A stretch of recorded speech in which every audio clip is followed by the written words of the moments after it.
What's up, Hoopers? Are you dealing with shin splints? We're gonna go over one exercise you have to be doing if you're dealing with shin splints. My name is Dr. Marco Lopez, Doctor of Physical Therapy and Certified Strength and Conditioning Specialist and co-founder of the Basketball Doctors. So when we talk about shin splints, there's two types of shin splints. There's ones on the outside portion of your leg and there's some on the inside portion of your leg.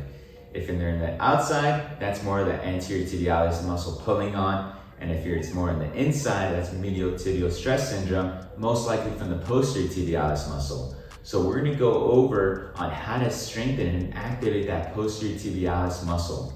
So all you're gonna have to do is use a ball, a lacrosse ball, anything, and then do a variation of a calf raise. And that's a way to really fire up that posterior tibialis muscle. And that muscle is responsible for dropping your foot, having it become flat.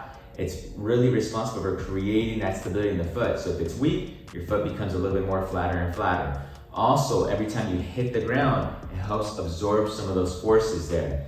So we're gonna go over one variation and do simple at home with just a little ball. Lacrosse ball, we're using here a little medicine ball. So we're gonna do a variation of a calf raise. So when we do this exercise, we're gonna put this ball in our heels, between our heels on both legs. And we're gonna squeeze that with our heels and we're gonna go up in a calf raise. So it's gonna look something like this.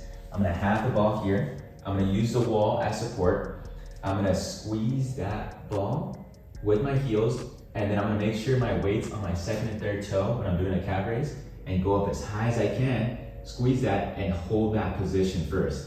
You should feel a different burning sensation instead of the main calf muscle. You're gonna feel it more in the inside part of your calf muscle, because you'll really be working that posterior tibialis muscle.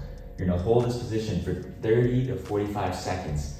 Main things I tell people about this is you wanna make sure your heels are elevated, they're not dropping, and you wanna make sure your weight's around your second and third toe. So I don't want you doing this exercise and your feet are all the way out to the side. That's why we have that medicine ball for you to squeeze between your heels and really get that posterior tibialis muscle working.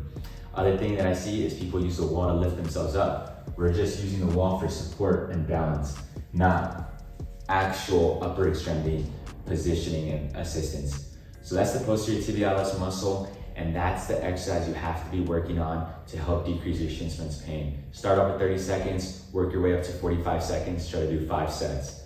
Hopefully you like this video. If you have any questions about shin splints, comment below, we'll try to answer them.